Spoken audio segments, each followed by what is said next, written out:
Oiê, meus clarificados e clarificadas, ou seriam meus napolitados e napolitadas? Temos título italiano, videozinho para falar um pouquinho sobre essa conquista do Napoli. Vamos comparar um pouco com a conquista de 2 anos atrás. Acho que tem algumas coisas bem interessantes para a gente falar por aqui sobre esse título italiano que saiu na última rodada. O campeonato italiano entregando tudo que tem para entregar e ainda faltam os jogos desse final de semana para definir vaga de Liga dos Campeões. Então já deixa o like, porque ajuda esse vídeo a ser compartilhado para mais pessoas, não custa nada para vocês. E atenção, me ajuda, me apoia por aqui.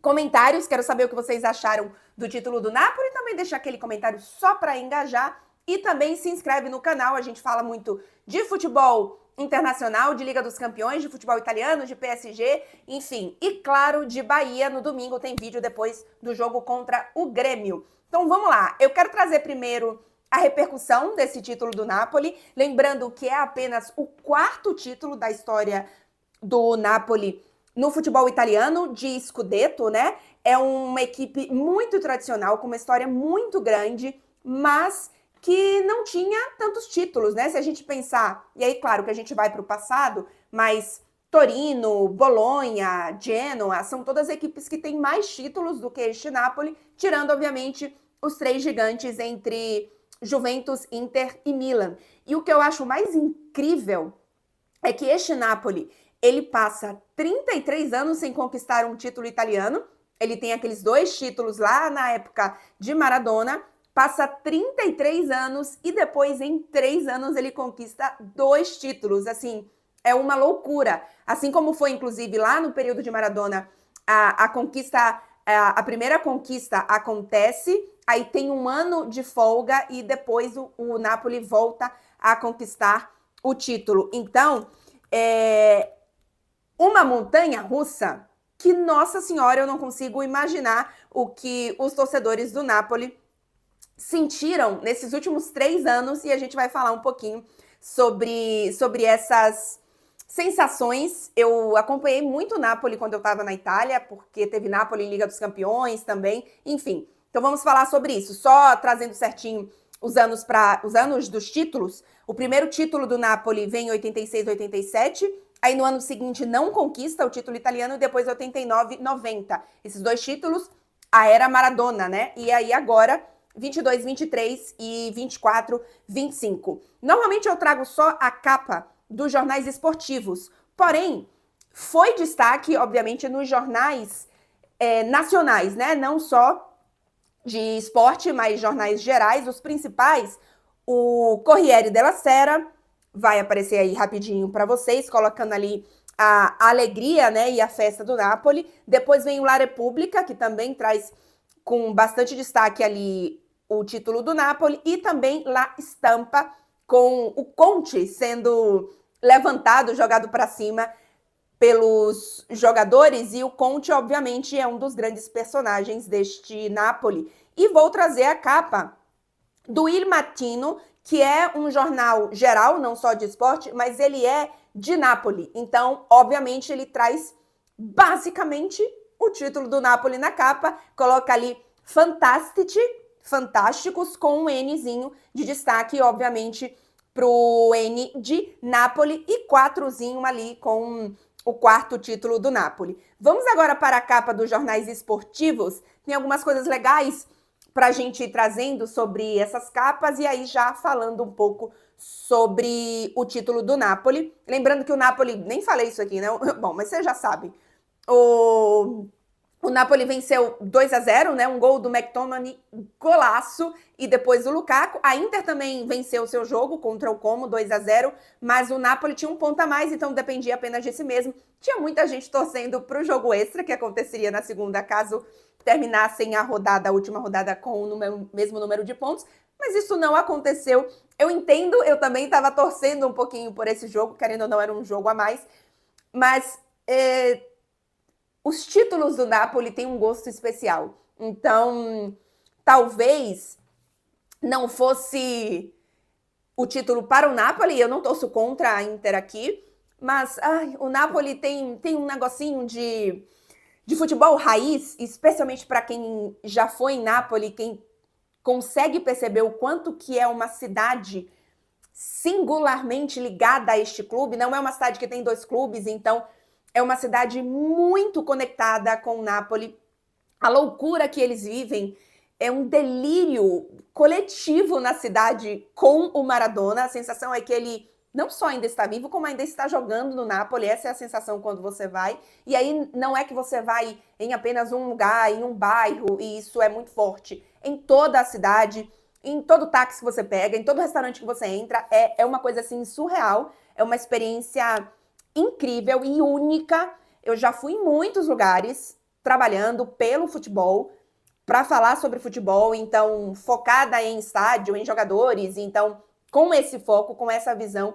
E não existe nada, não conheço todos os lugares, obviamente, mas do que eu já vi, não existe nada como a relação da cidade de Nápoles com o clube e com o Maradona. Então, se algum dia você é apaixonado por futebol, você, enfim, que gosta desse tipo de experiência, você tiver essa oportunidade, faça um esforço, porque é realmente incrível.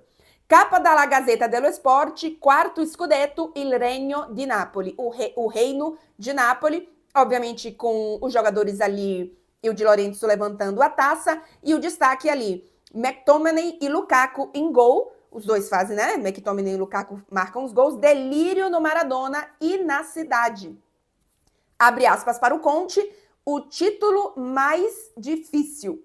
De Laurentiis, presidente do Napoli, não se obriga um treinador a ficar.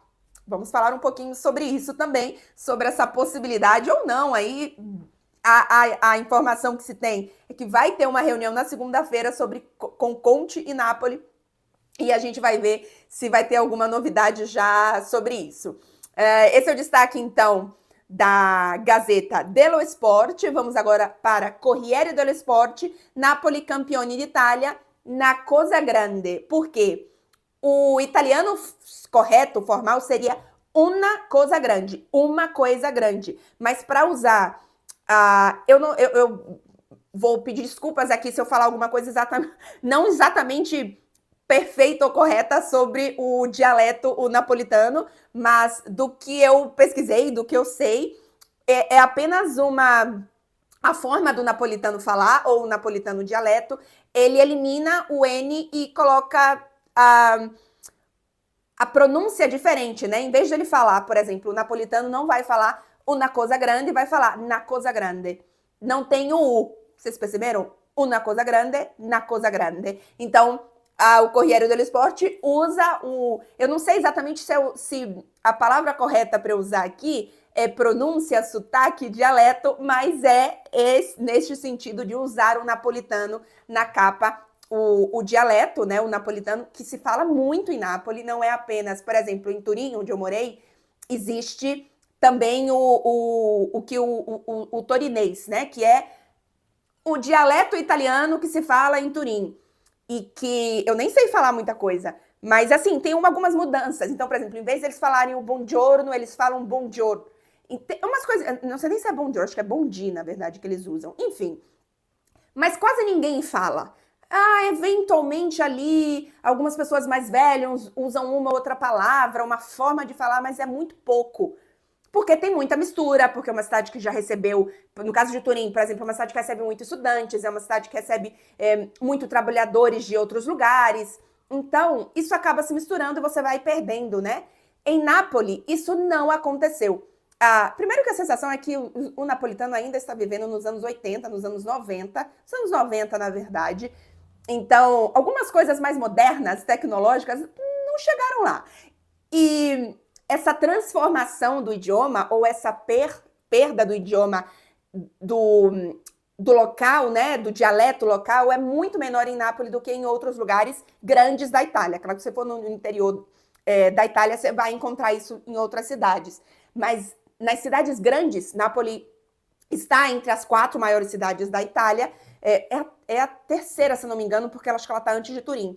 E isso não se perdeu. Então é uma coisa incrível e o Corriere dello Sport registra isso na sua capa. Coloca ali pequenininho na manchete a intuição de De Laurentiis, um milagre futebolístico de Conte, McTominay e Lukaku, de Lorenzo, Politano, Anguissa e Raspadori. Mensagem de Aurélio de Laurentiis, que é o técnico, o presidente do Napoli. Não obrigaremos nenhum treinador a ficar. Mesmo destaque que traz também a Gazeta sobre a possibilidade ou não do Conte ficar.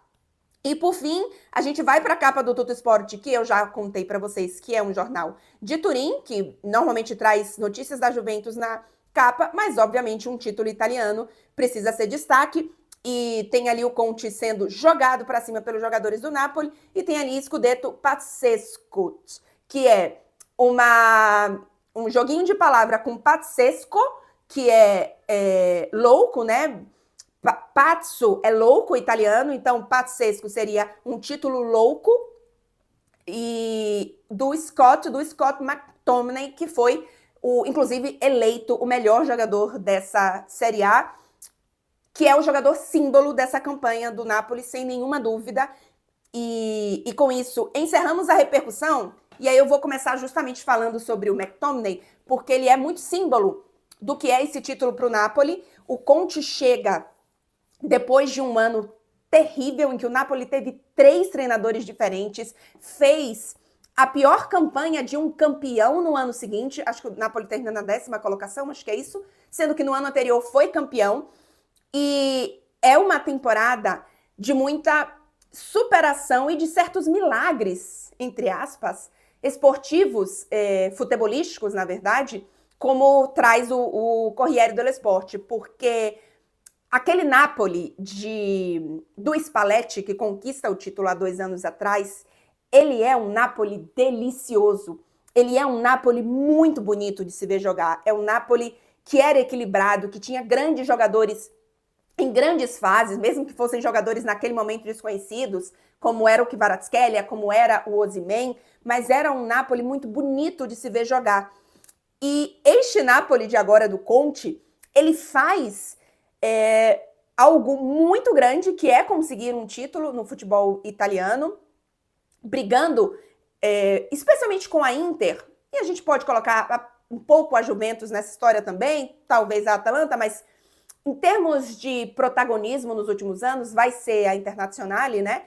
O Napoli consegue brigar e bater essa Internazionale no futebol italiano, que é uma equipe que tem muito mais investimento, que tem um elenco muito maior, que foi finalista de Champions há 2 anos, que é finalista de Champions novamente. Inclusive, curiosidade, há 2 anos, quando o Napoli foi campeão, a Inter também foi para a final da Champions e perdeu para o City. Vamos ver o que acontece nessa temporada. Enfim, então tínhamos um Napoli que era muito bonito de se ver jogar, que tinha, repito, muitos jogadores no seu auge, e esse Napoli de agora é um Napoli que você faz, como é que o Conte conseguiu perder o Osimhen, perder o Kvaratskhelia, ainda que tenha perdido agora em janeiro, e tenha conseguido um título com o McTominay sendo o melhor jogador, com o Okafor substituindo outro jogador, com o próprio Lukaku, que tem grandes números na temporada, mas ele não tem um papel tão goleador nessa temporada, mas ainda assim era um jogador que também chega desacreditado, que também chega para meio que virar a página, né, para dar ali viver uma ressurreição, e isso acontece com o próprio McTominay também. Então é incrível o que o Antônio Conte consegue fazer na primeira temporada dele no Napoli, e não sendo uma primeira temporada com uma continuidade de trabalho, né? Não é que ele pega um Napoli arrumadinho, ele pega um Napoli desastroso da temporada passada, ainda que tenha sido campeão há 2 anos. Então, eu fico imaginando o torcedor do Napoli, especialmente os mais velhos, que ficaram 33 anos sem ver um título italiano, e depois em 3 anos viram um título, um ano desastroso em que parecia que o Napoli nunca mais ia conseguir um título italiano de novo, e outro título. Então, assim, é incrível, é incrível. Só por curiosidade, atenção, chegamos aqui a 15 minutos de vídeo, não esquece de deixar o like se você está assistindo por aí. O Napoli da temporada 24-25, ou seja, isso, dessa temporada agora, ele é campeão com 59 gols marcados e 27 gols sofridos. O Napoli de 2 temporadas atrás, ele tem 77 gols marcados, então de 59 nessa temporada, ele vai para 77, então são 18 gols marcados a mais na temporada há 2 anos, que o Napoli sofreu 28 gols, então um gol só a mais na temporada 22-23, nessa temporada são 27. Então não é também que nessa temporada foi um absurdo de defesa diferente da temporada de 2 anos atrás. Não, o Napoli tem a melhor defesa desta temporada, né? Termina o campeonato com a melhor defesa dessa temporada, então é um trabalho muito bom nesse sentido, mas também era um trabalho muito bom nesse sentido há 2 temporadas, quando o Napoli também termina com a melhor defesa da temporada. A grande diferença é que há 2 anos, além de tudo isso, para mim, com jogadores que a gente, enfim, talvez tenha se encantado mais, ou que eu acho que o time jogava melhor, é um time mais bonito de jogar, com jogadores até que a gente, na teoria, imaginasse ali uma técnica um pouco maior. Era um time melhor, eu acho que era um elenco melhor, não sei se um elenco, mas eu acho que era um time melhor do que este Napoli de agora, que parece um Napoli de superação e de certos milagres futebolísticos com que o Conte faz. O Conte parece uma decisão muito mais dele, de ficar ou não no Napoli para a próxima temporada. O Conte vive reclamando de falta de elenco, de falta de investimento, e parece justo que um técnico que coloca de volta o Napoli na Liga dos Campeões, era o objetivo da equipe na temporada, também pela parte financeira, e que agora ganha o título italiano, que esse técnico veja esse dinheiro que está entrando ser investido no clube, né? No time, né? Que ele ganhe reforços. E a sensação que a gente tem é que o Conte não vai ficar se essas garantias não acontecerem. E aí vai ter ali uma quebra de braço com o De Laurentiis, o presidente do Napoli, e vamos ver qual seria a possibilidade. Às vezes o Conte também fala demais, expõe demais e no fim das contas se acerta. Não a longo prazo, mas talvez para 2 anos isso aconteça. Está saindo muito na imprensa italiana agora que o Conte é o objetivo da Juventus para substituir o Tudor. Lembrando que a Juventus ainda não garantiu vaga para a Liga dos Campeões, jogo neste domingo, o resto da rodada acontece neste domingo, então isso pode mudar alguma coisa aí no objetivo da Juventus, no que a Juventus vai ter para investir no Conte e no mercado, e obviamente o desejo do Conte do que ele vai fazer. É um trabalho incrível, tá, do Conte realmente no Napoli, inclusive se torna o único a ter 3 títulos italianos por equipes diferentes, porque ele conquistou com a Juventus, com a Inter e agora com o Napoli. E curiosamente, de certa forma, ele meio que ressuscita todas essas equipes, né? Se a gente pega a Inter, que foi campeã com o Conte em 2021, 2021, acho que é isso. Bom, acho que é isso. Essa Inter não conquistava um título italiano há mais de 10 anos. E é verdade que sim, teve ali uma super hegemonia da Juventus nesse momento, mas ainda assim, o Conte é o cara que consegue colocar a Inter de volta na briga, né, no protagonismo ao ganhar o título. E ele também, de certa forma, faz isso com a Juventus antes. Então, é incrível realmente o trabalho do Antônio Conte. Vamos ver o que é que ele vai decidir. A sensação que eu tenho e que se tem muito na Itália de que é uma decisão dele, de qual passo dar, não é que o Napoli não quer, é muito mais ele aceitar as situações, enfim, conversar para entender o que é que vai ser feito do elenco, de jogadores, de quem que pode chegar, de quem que não vai sair, e do que a Juventus também pode oferecer para ele, se isso realmente acontecer, se essa proposta realmente chegar para ele, porque, repito, a Juventus precisa garantir vaga na Liga dos Campeões para poder fazer um planejamento com Liga dos Campeões ou sem Liga dos Campeões para a próxima temporada. Então é isso, gente. Queria falar um pouquinho sobre essa montanha-russa, esse grande título do Napoli para essa temporada. Para quem tá por aí ainda, atenção, não esquece de deixar o like e aquele comentário de engajamento por aqui, nem que seja só comentário para engajamento. E voltamos muito provavelmente neste domingo mesmo com Claramente Tricolor, depois do jogo entre Grêmio e Bahia pelo Campeonato Brasileiro. Tchau, gente. Até o próximo vídeo.